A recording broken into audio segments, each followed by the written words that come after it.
Let's make it known outside this room. Yeah, you show those Lord of the Ring nerds who's boss. Known right here. Yeah. So you Sound guys like want to fucking just start off with children, like, I'm dead. Who we are? yeah, 20 Sure, seconds go of for it. who You are, start. what you do. Me? I'm Yeah. Andy Field, voice actor. I'm here because I'm a voice actor in Five Nights at Freddy's video game. Hey! I don't know. I haven't counted, but I think I'm around 100 video games. It's a lot. Top 3, Most right of now, them, go. most of them you've never. Top 3 would be Five Nights at Freddy's, the last 6 games, and then Paladins. Nice. Okay. And let's go with there's one out now that's pretty cool. Dragon Air, Silent Gods. Ooh. That's pretty good. I think It it's sounds sexy. I think they get an official one with the Dungeons and Dragons brand. Wizards of the Coast. Let's call it Dungeons and Dragons, Dragon Air, Silent Gods. I don't know about the Dungeons and Dragons. We're gonna call it that. How about you? Hey y'all, I'm Najee Jeter. You might know me from The Last of Us. Yeah. Sam from The Last of Us. Hell And yeah. the most recent is Miles Morales from Spider-Man. Let's go! Miles is sick. So I'm here.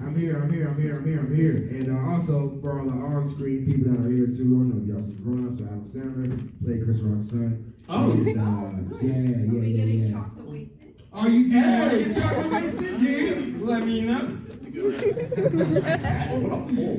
Yeah. So yeah, we've been going for a minute, and there's a few other things that, but yeah, The Last of Us, grown-ups and more house. Nice. But yeah, nice to see y'all. It's my first time in Albuquerque. Hey! Chili. That's what we need to do. I didn't know that too. That's what you All need right, to so do, M&M's Andy. green or red? Red! So both. I heard Both. it Christmas style. Great, that's what I heard. Christmas style. Christmas style is like, Mix it up. There was some green chili stew with green ones. Ooh. All right, so I can get some green chili and then try the red chili. Green chili stew. I'll take it.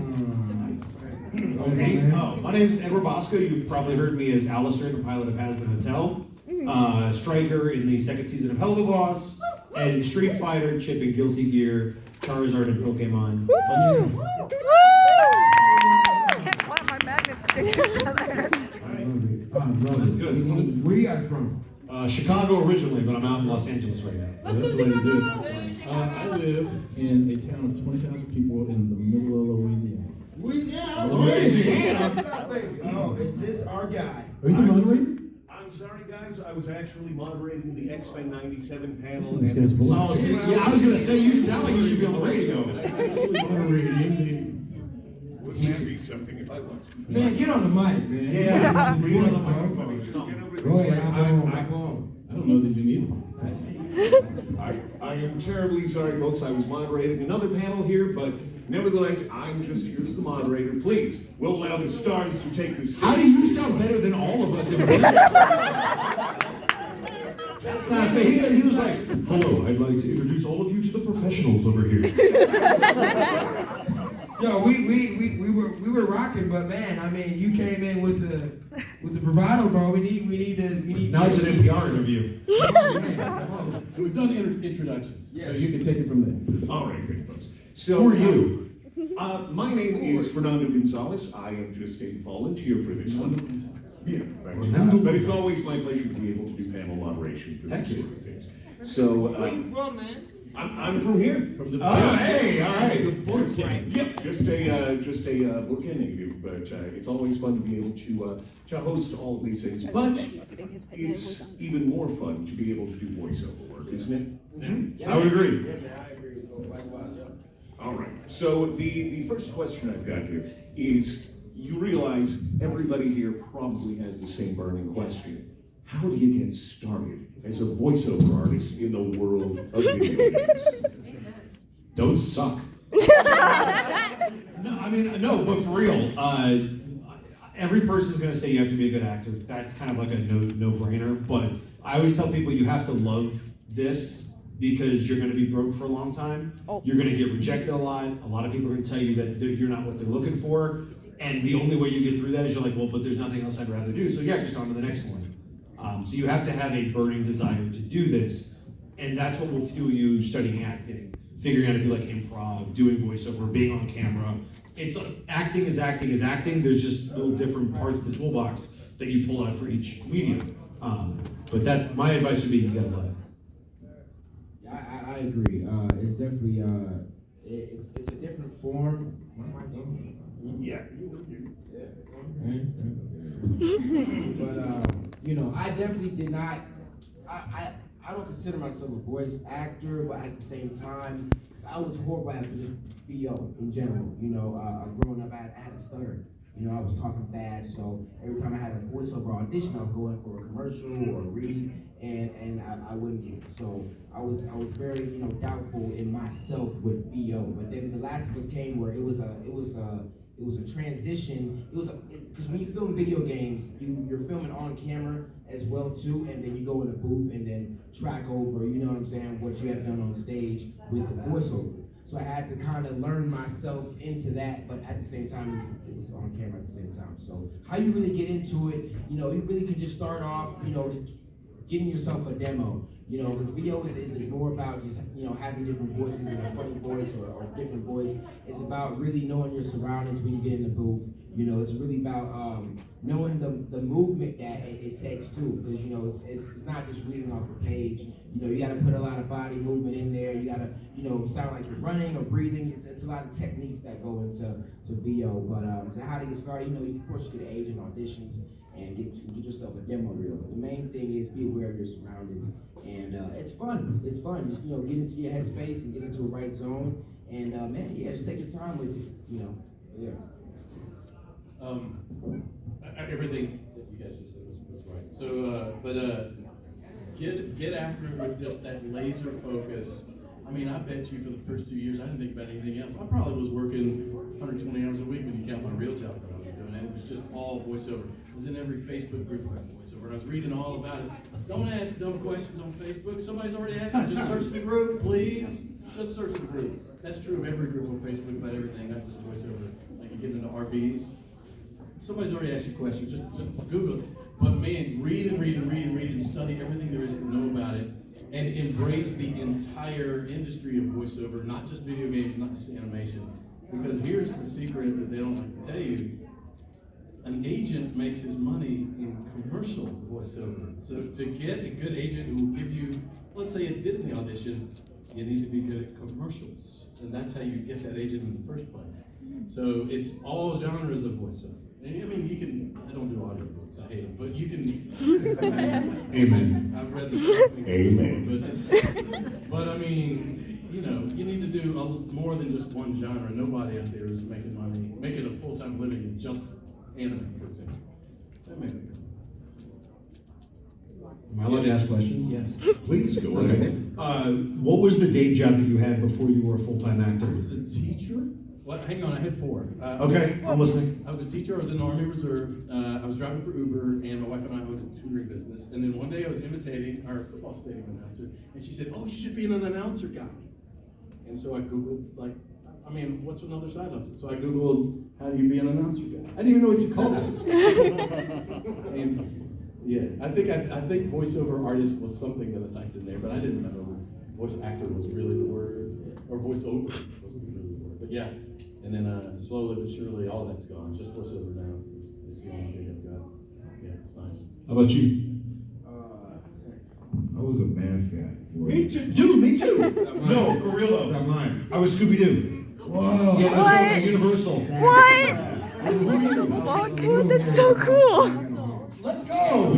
Dude, that's what's up. I was baby though. I was like from age 7 to age 10. Still though, like that's not easy, especially for a professional sports team. Like that's the big. it You was started fun. in the big leagues. Yeah, it was fun. I still got some videos on it, so I'll release it. But yeah, it's crazy to say that. You know what I mean? Because at the time, I'm like, I'm a kid. I'm enjoying it. But then looking back on it, Was that the Al Horford years? That was it. Yes. Okay, Yeah. Jeff Josh James. Julia, Yeah, I remember that. Johnson. Uh-huh. Josh I'm a Childress. sports fan, so this is like I Yeah, found my right, okay. you know, right in that era. Yeah. I was a Bulls fan, so we were whooping y'all in the first round. So I it was all right, But we but came back. We came. big ups to you, by the way. Anyway, voiceover. Yeah, voice. Sorry, you go ahead. I'll take the panel over.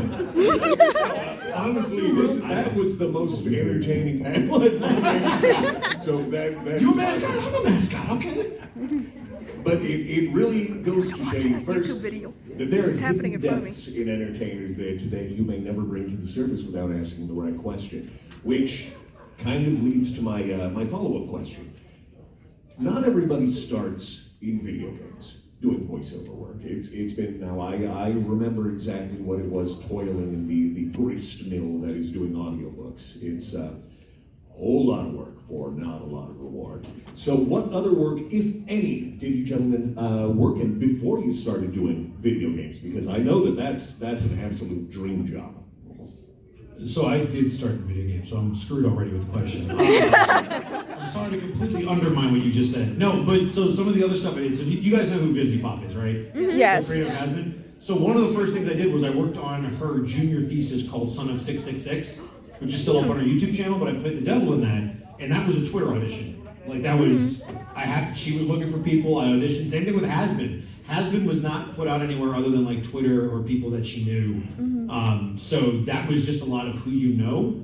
I also did a lot of fan stuff, like machinimas and, you know, indie projects that probably will never see the light of day. So you can start a lot of different ways. I also took a lot of commercial classes because that is a really good way to get an agent, but I'm terrible at them. So I ended up just falling into video games and animation, which was always my passion. The other thing that I've done for over 10 years now is Dungeons and Dragons. I'm a huge TTRPG. Thank you. One person, awesome. Great. No, That's awesome. there's another one here. So I've been doing that for years, and that's been honestly really good practice because it teaches you how to build a character start to finish and play him and all the different dimensions that they can have, and that's been very useful in my career. But yeah, for me, it was a lot of indie stuff on message boards and Twitter when it was becoming a thing. Before voice acting? What was your thing? Let up you. Oh yeah, definitely a lot of on screen stuff. I say Grown-Ups 1 and 2. Those were like the big heavy hitters I did in my career prior to starting off in video games. Did Wonder with Owen Wilson and Julia Roberts. I don't want to list the whole resume, but yeah, I did a lot of on screen stuff, and yeah. It was kind of like I said, I got The Last of Us when I was maybe 13, turning 14. Yeah, I was a baby in that too. You had a head start. You were a mascot at 7, Last of Us at 14, and you just turned 18, which is crazy. No, I'm just making stuff up. So Last of Us was 10 years ago, over 10 years ago. Oh, now I'm all. Was it really 10 years ago? Yes, I feel like it. Thank you. 2014? Yeah.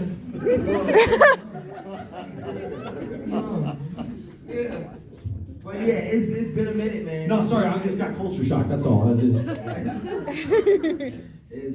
know. We're getting up there. I like it. So before, Don't laugh at me. I'm doing homework. I started out on this controversial website in 13 and 14 called voices.com. It's still out there, and it's still, 2013. I'm sorry. and it's still, I mean, it's not the best place in the world, but at the time it was a pretty decent place. My first paid gig actually was a video game. I did zombie voices for the video game Contagion, and they paid like $100, but I still don't know if I could do this. There's no acting in zombie voices. No, there is. There's a little. There is. There was. In fact, it was a spreadsheet, pages and pages long, of things like, we need 3 different sounds, under 1.5 seconds each, of zombie getting shot in the head. Now we need 3 different sounds, under 5 seconds each, of zombie burning. I mean, zombie idling, zombie drowning, zombie getting eaten, zombie eating, zombie, climbing. It was a lot. And we were watching Walking Dead at the time, and I was doing this in my closet, and my wife would have to, and it was late at night because I was a teacher, and my wife was like, can you come in here? I'm scared. And all that stuff. But I say all that to say, I just auditioned for every single thing that came on the page, except for audiobooks, because I hate them. But, so there was e-learning, and there was corporate sales letters, and there was commercials, and there was phone message systems, and there was anything I could get my hands on. But I will say, I landed a couple of big e-learning clients, and this is not sexy whatsoever, but e-learning pays really well so that you can afford to be in the room where the microphone is when the audition for the video game comes. And it's the same thing you tell a musician. It's like, well, I don't want to play weddings, I want to be a studio musician. Well, guess what? If you play weddings, you're in a place where your guitar is. That's way better than Sonic or Starbucks. right? Let's get the job. Well, if it's Sonic the Hedgehog, in which case then it's great. Right. But you know, we artists call the room where we do our stuff the studio. If you can work in the studio, no matter what you're doing, then that's a win. So that you can, you know, when that, you know, fun little video game audition comes in, and that's Voices.com is where I got that 5 Nights at Freddy's audition. That's great. Yeah, he didn't really find voice actors. He was there too. Nice. Well, obviously, that kind of answers all the questions I possibly could have had. That's it? All right. And Thank you. I can relate because I, to this day, still record in my closet. I have Yeah. the entire setup right in there, and I make sure to hang all of my clothes around real close to act as a little bit of a baffle. And it's like, and I still read weekly television. Doesn't change a thing. Yeah. So if you've ever done that and you think that we have something, any sort of big elaborate setups, just remember, stay humble. I don't know, man. Once I made money, I built a pretty wicked studio. Yeah, I think that would be good. So stay humble, remember where you came from, but also upgrade your setup if you can. Yeah. For sure. Should we ask them? Do they have questions? Please, yes. Yeah. It's natural that we open the floor to questions. Nice. Please. Do you have any questions? No, don't you dare. I know them, so don't you dare. So my question is, I know it takes a lot of audition and a lot of time to like find roles and get roles and whatnot, but what was the role that you felt like, this is my voice style, this is like, you know, what really nailed the coffin that this is for me? I'm not good at a lot of stuff, if I'm being real. So when I started to like actually get work, I was like, oh, this is something I'm good at. Maybe I should keep trying to be good at it. Because I didn't have a lot of formal training. I didn't have any background in acting growing up. I didn't go to college for it. I was a broadcast major. And I kind of fell into it because I wanted to be in a show called Red vs. Blue. And I thought, hey, let me just email them. That's how that works, right? It's not how that works. Funny story though, I was in the last season of Red vs. Blue, so that was fun. But I remember there was an audition that got sent out for a Marvel movie called Hulk Where Monsters Dwell. There was a character called Werewolf who is like a mechanical, half robot, half werewolf creature. And I saw that and I went, I think I can do that, not realizing how hard it is to get an animation, but I ended up booking it. But then you're in the room with Fred Tatasciore and Liam O'Brien and a whole bunch of other folks, and you're like, oh, this is what it takes. But I think being in that room was like, okay, as long as I stay humble and I keep learning and I keep growing, I know I can be in this room and I know I can compete with anybody on any level.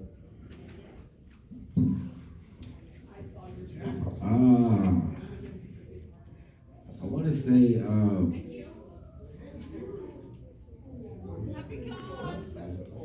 The question was, when did you know that you could do this? Like, what was like the moment? What role? oh, what yes. moment? Okay, so, Miles. I want to say Miles, but the older version of Miles. First, when I got Miles, I had to play him young as a 13-year-old. And he was in high school. He was a brainiac kid. He was super smart, way smarter than I was. So, there was words in the script I had to take my time and had to learn and look up. And he was a scientist, just super brainiac, super experiment, making kid. So I was like, okay, I got some challenges with Miles, young Miles. So, now he's he's in college now, and he's a little more, more of my younger self, my 16-year-old self, 17-year-old self.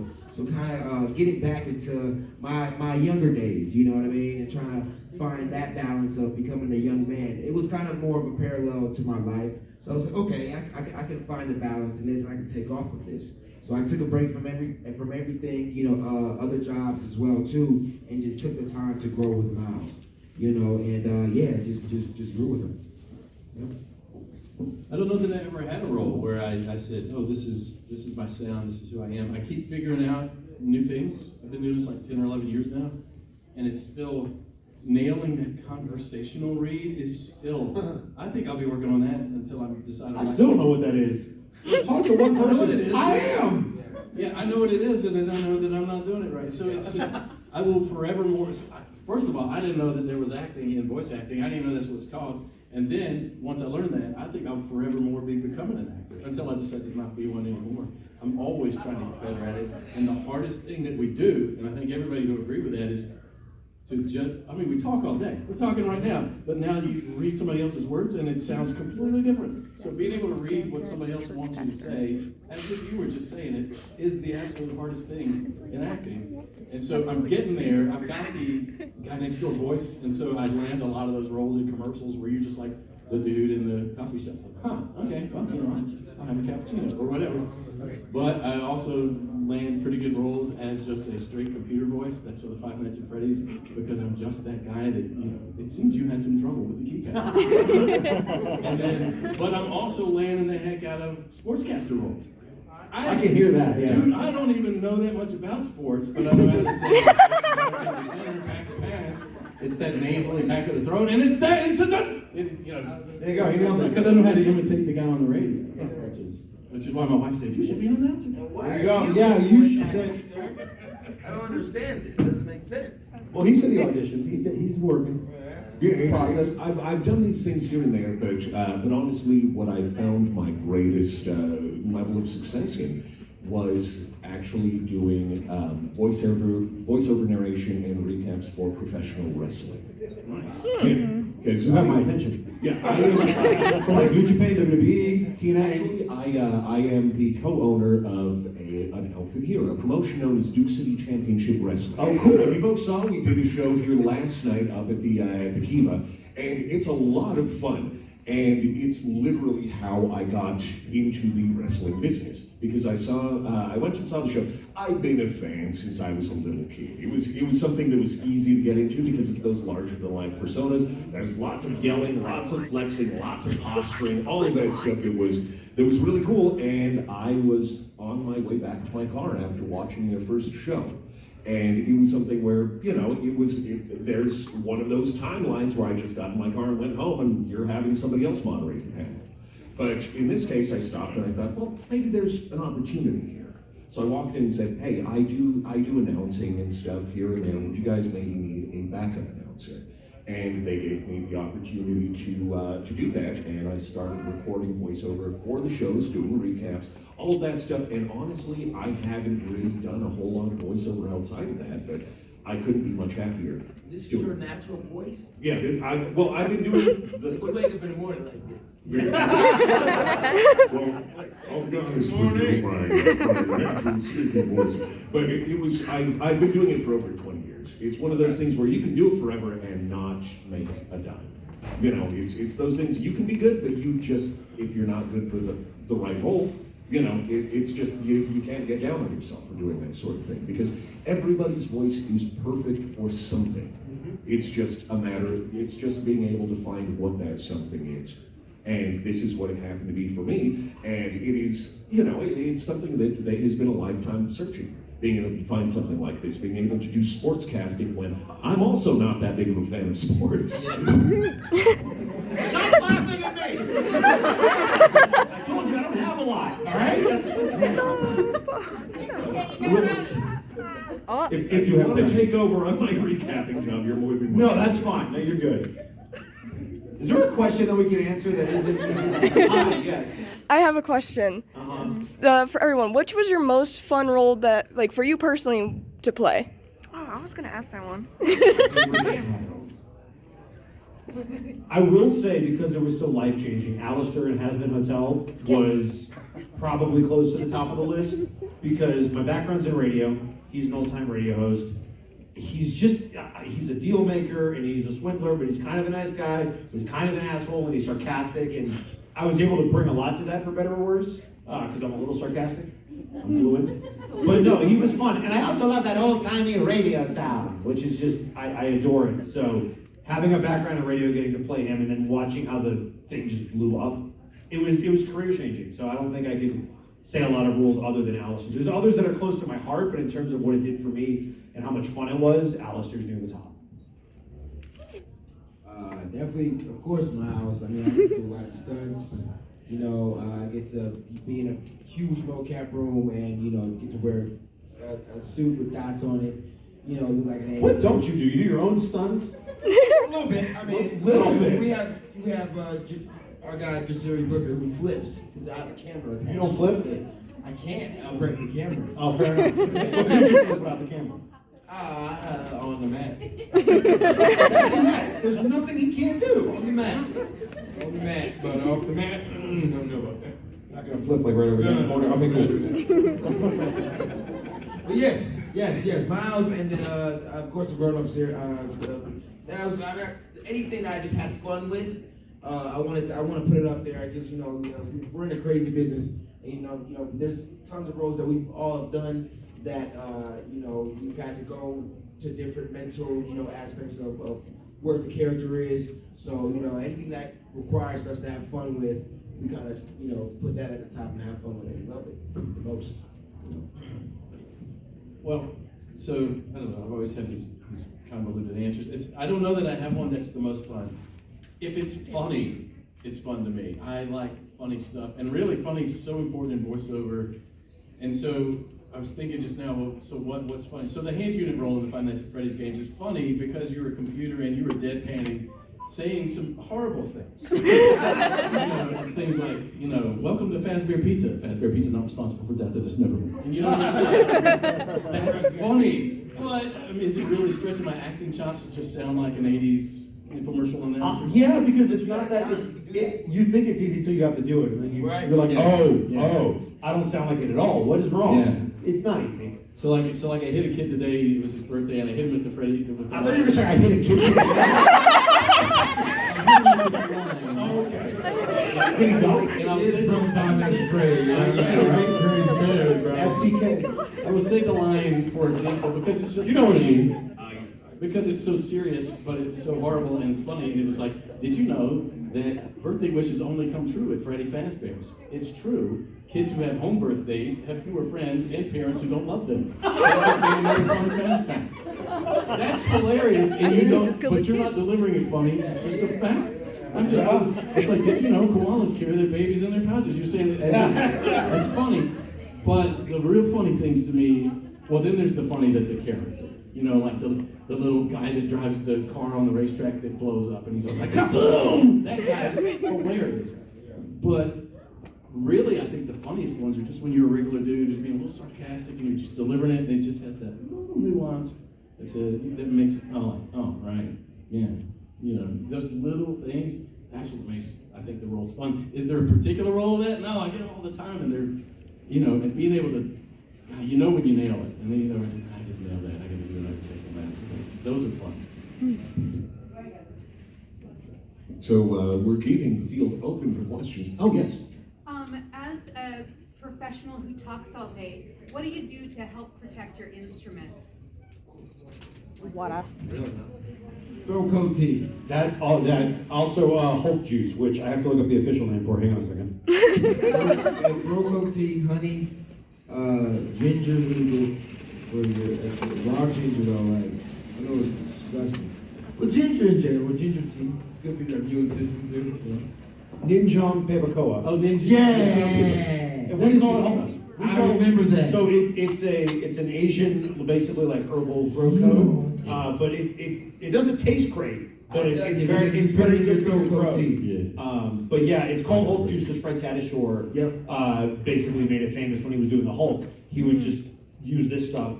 The thing you got to keep in mind though is even with throat coat tea or stuff like this, you still can damage your voice. So just because it feels good doesn't necessarily mean it's good for you. So the biggest thing is supporting and keeping it off of your vocal cords. I would argue that doing a voiceover session while you're screaming can be hard. If you're talking for 8 hours or 10 hours a day straight, that can actually wear you out more over time because you forget to support and you're just being conversational. And if you're not supporting from here, this is gonna go. The other thing is knowing your instrument. There are some people who have iron chords that can scream for 12 hours and they sound fine the next day. There are other people who scream for 2 hours and they don't have a voice the next day. Knowing how you're built and what you're capable of doing is your best asset, and then you can communicate that to a director, or if your job is to talk all day, hey, I need at least a 1 hour break for lunch or something so that I'm not talking, I can recover a little bit on top of all of the remedies, but just knowing what your limits are, because everybody's chords are different. I don't do a ton, hardly at all, and I do a lot of long narrations during the day a lot of the time. The Ninjom Pebacoa is great if I'm sick. When I'm sick, I just try not to do things, or I'll tell like a client, can you wait a few days? But like I think you're right. Just talking normal, like having to talk over this crowd all day today, I feel more vocal strain than I normally do. Yep. So I'll probably suck on a cough drop when I go back to my There you go. And then I'll talk to all of you guys. Green apples too. Yeah, that helps with the clicks. Yeah. Heck yeah. Green apples. Green apple? Green apples. They say it's good for mouth clicks. I don't Yeah, know. so when you're Like actual green apples. Yeah. So when like your saliva, so green the apple. green apples help with the clickiness. It's that not you like get. anything like it. Like if when you talk, Actual apple. you get clicks in between the, like I can't even make it. Was that not the answer you were expecting? Green apples, no. But Absolutely not. I thought it was drugs. I didn't know what green apple was. I'll take a green apple. Probably. Yeah, right. In the back. I have a Take it back, question. man, Do you guys by any chance with like IRL friends or online, do you just do voices to them like Did you say during IRL? We're not in a Discord chat. You can say it in real life. LMFAO. Like I know for Edward, for example, when you were on the Honeycast with Uh-huh. Ashley and you did the "Oh Ashley," you were like just using her voice or whatever. I want to know if you guys by any chance have other instances where you just did a voice and you caught your friend off guard and they're like, oh, hold up, run that back again. Yeah, especially when you do creature noises, not even necessarily voices, but when you just, someone is like, hey, could you sound, how was that? So like, that's for me, I like freaking people out with weird noises. I said, no, I almost never burst into acting in normal conversation, and it's maybe one of my least favorite things about people who are actors. There you go. Is that they burst into acting. They're like, you know, and then, or they go into some accent, or they go, and I'm just, I don't know, it's kind of hard to do. If my friends are from another country, I will mess with them. Now, Absolutely. when I'm around little kids, and I love little kids, man, I can go into some voices. Let's get a book out, and man, let's go. Or get, if you got your toys, what kind of voice do you think this dog has? And let's just go with it. And man, then it's, you know, then people's parents are like, well, I didn't even know you could do that. You know, it's because I don't just burst into a conversation. Do it for the babies. No, I do it when I get killed in Halo. No, for real. Like, I just make like animal sounds when I'm like, no, I got died. Because I get real pissed off because some of my friends are really good at the game. And I hate to lose. I'm just like saying that I got tired. I guess I'm just weird. I don't know. I'm a weirdo up here. I'm sorry. You're a little weird. A little weird. It's good. It's part of this. We all got to be a little bit. You've seen my streams. It's true. All right. Do we have any more questions for the panel, folks? All right. Oh, actually, I saw this gentleman right behind you, same plane, right there. What kind of voices can you guys do? What is it? Wait, that's not even, can we be more specific? We can, Does he know who you guys are? a bunch. Family Guy. Oh, you want us to do impressions? Impressions. That's the question, is what impressions do you do?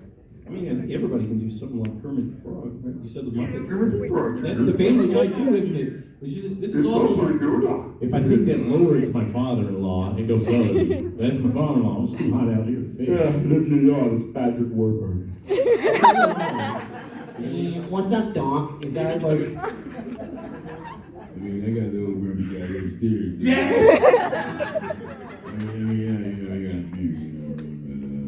They're asleep right now, I'll come back and do some more. Yeah, you want, but I'm gonna have you guys think over it. So, the thing is, and there's lots of people that come up to you at your Comic-Con and say, listen to me do Homer Simpson, or listen to me do Scooby-Doo. And the thing is, somebody's already doing those. And there's a very long line of people established and professional in the industry who do it very well too. So, for example, Bob Bergen, who currently does Porky Pig, says, I was just very fortunate, and fortunate is a funny word to use in this thing. He says, I just happened to be already established in Hollywood with an excellent Porky Pig impression when the guy who played Porky Pig for decades finally died. And he said, you know, is that fortunate? Is that the right word? He was, but how many people does that happen to? How many other good Porky Pig impersonations were there? how many Christopher Walken impressions are there? Not- There's a lot. not less than Wow. one about it. If you were to hear them all, you'd say, wow. So there's a lot. How many Matthew McConaughey impressions are there out there? There's so many. It's like he was, all right, there's so many. All right, all right, all right. Right, you know, and so but the cool thing about impressions is that if you study them enough, you can use those to create completely new characters, and your bad impressions can create totally new characters. Hank Azaria says Mo the bartender is his bad Al Pacino impression. Yeah. So sit at your house and go, okay, I'm gonna do Al Pacino, and record it, and then come back a day later and go, that actually sounds like a lumberjack. So that's my lumberjack guy. You know, I'm walking here. That's my lumberjack starting word to start me in my, you know, and then do your Homer Simpson and say, you know, I don't sound anything like Homer Simpson. But then a day later, listen to it and go, that sounds like a grizzly bear. I don't know. Yeah. You just and you have your whole little. A bad impression is a great character. Yeah, Yeah. There you go. That's profound. I have my moments. Insightful. So write that one down, folks.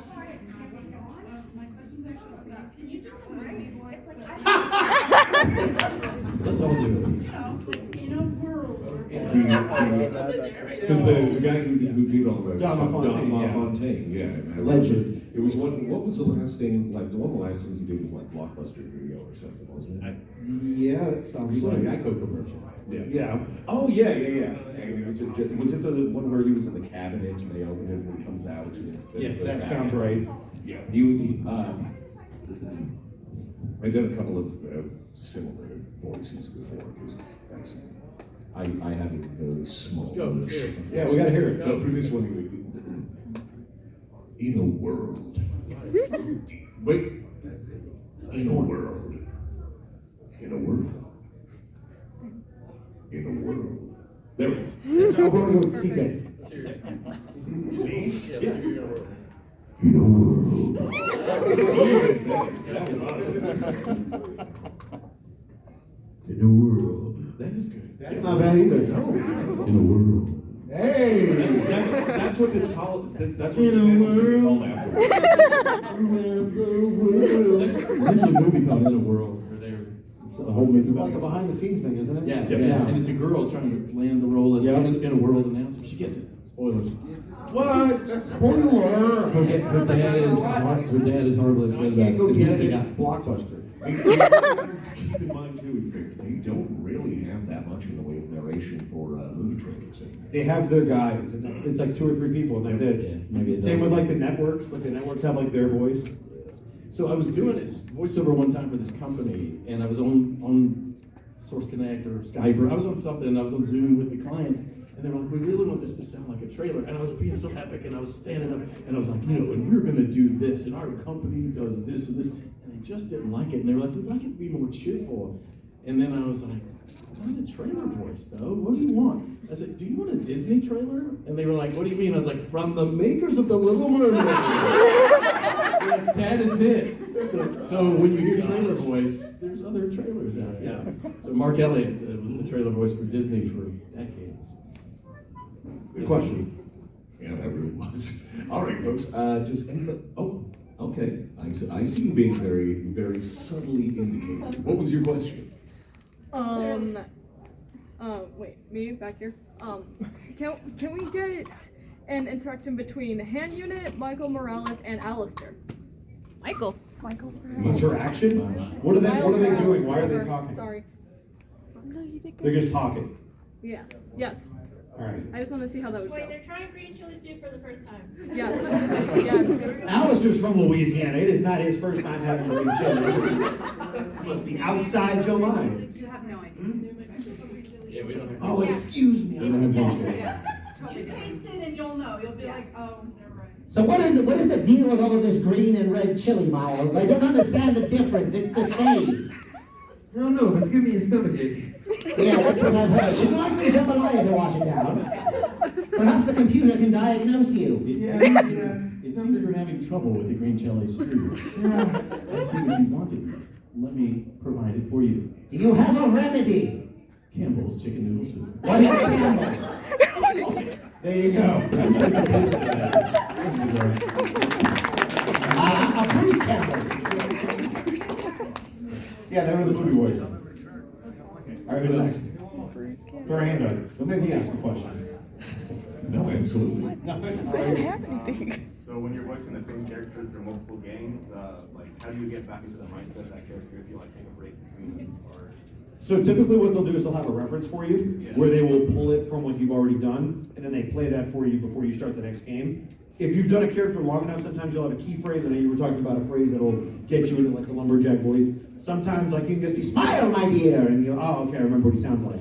But they will almost always have a reference of what you've done previously, so that you can just have that in your ear. And sometimes what they do is as you're going, they'll play it for you just to kind of keep getting you back into it. And then when we finish, they go back to the start and go, is it consistent at the end versus at the start? Because sometimes you fall into it, and then you go back and you do the stuff at the beginning again. So, but there are different tricks. You can do the key phrase, they'll play you something, or sometimes you just know. Like with Alistair, I know where to go on cue, because I've done it enough. And that's practice. A lot of the audiobook narrators will keep lengthy records, and they have little catchphrases that they use to lead into that. But they'll go back and, because some audiobook guys do 20, 30 voices in a book, and the voice doesn't have to be like it sounds like a completely different person, but you just alter your own tone. For example, if I were reading a mother's voice, I might my phrase to lead into a mother's voice would be, well, honey. It's always, well, honey, sometimes you just need some chicken noodle soup. It's still my voice, but it's definitely not how I'm talking. That's if that's a meek and mild mother. Now, if it's a mother that's like putting her foot down, then that's a whole other mother voice. I don't know that I have that. Yeah. But you have the little things to bring you into there. But she's taking off the sand. You need to be inside or outside, but you're not going to be inside or outside my house all damn day. That's for damn sure. But Chocolate is. Campbell soup. That's what he said. A lot of times they'll give you a reference. And like for the Five Nights at Freddy's games, they'll say, look, we like Hand Unit in the last game, but this time we want him to be a little more snarky or a little more smiley. Because like you get Pizzeria Simulator, Hand Unit just straight up insults you a good bit. And in the previous game, he was just kind of a neutral computer. And then sometimes we're like, we would like this to sound a little more infomercially. We would like this to sound a little more laid back. So they give you the direction. But I think for most of us, we just kind of knew the character when we did it. You definitely go back and listen to a previous record, for sure, right? Good question. So, that being the case, before we, I don't know how close we are to wrapping. We got like 10 minutes. Oh, right. Then, that being the case, I've got a question to, Oh, okay. All right, yeah, right. Then this will be the one that we can get in. What sort of roles do you aspire to as voiceover artists? What would be one that you've always dreamed of doing? Like a role that somebody's already done that we were like, no. Yeah, it would have been like, oh, if that so was let me preface this because he's in the convention right now. The Master Chief from Halo. I love that series. I love that series. I could never do it like Steve does it. Like he is the Master Chief to the point where Paramount should have used him for the live action show. But that's another story. But yeah, no, I'm obsessed with Halo. I would love to give the Master Chief a shot because. Or like the Mandalorian, like Mando, would be great. Like I just love those kind of stoic characters because, like you were saying, there might not be a lot there in terms of the tone. You're kind of monotone. There's so much underneath it, though, and it's some of the hardest roles to do, in my opinion, because you can't be super expressive, but you still have to have all of that emotion just kind of buried and tucked underneath.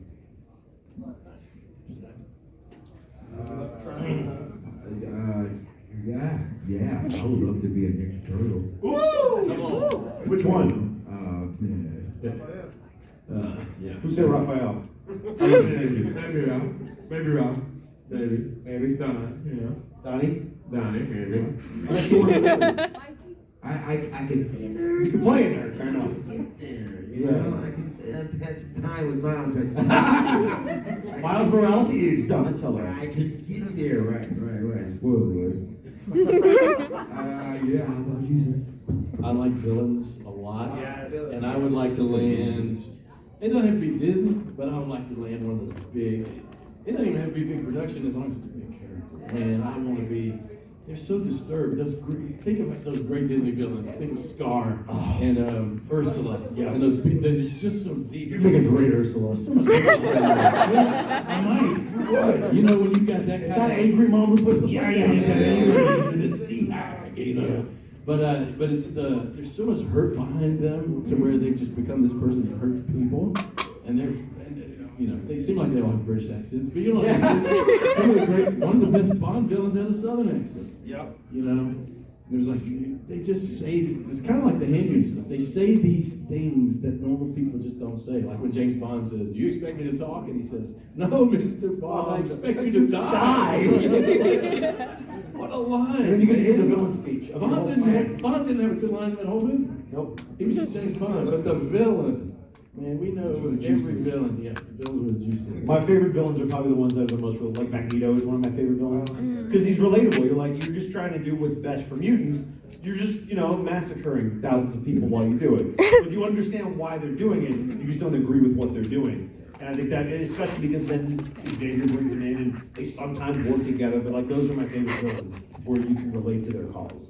The funny part is I was Margaret in the X-Men 97 Which, by the way, is an amazing show. Seriously. So good. And the original was good to begin with, but man.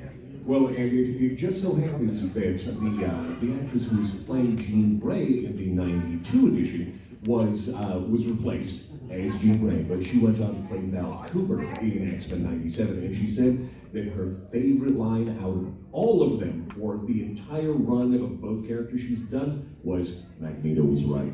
There you go. That was actually really cool to hear. But yeah, and it was just learning everything about it, and being able to do this kind of stuff in animation, being able to do voiceover for video games, so many different things. It was just a ton of fun. Are we ready to wrap it up, gentlemen? We can go one more, right? 2 minutes? I think we get one. One more, last question. Last question. All right. What's the most exotic sound you can make? Exotic sound that we can make? I don't even know what an exotic sound is. Like a bird.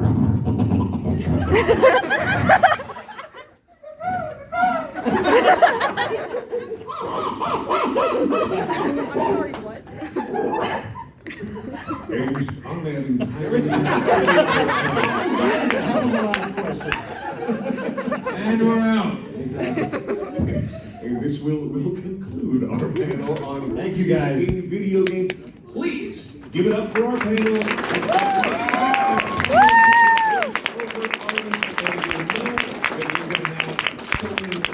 During the course of this Comic-Con here in Albuquerque, New Mexico. Come Thanks see us again, at the folks. tables. We'll be at the tables. Let's Yeah, go. see us at the table. I gotta go find him so we can talk about the Hawks and the Bulls. Yeah, oh yeah. I found my new best friend. I'm in hall room B if y'all don't know where. I know where everywhere. Put out.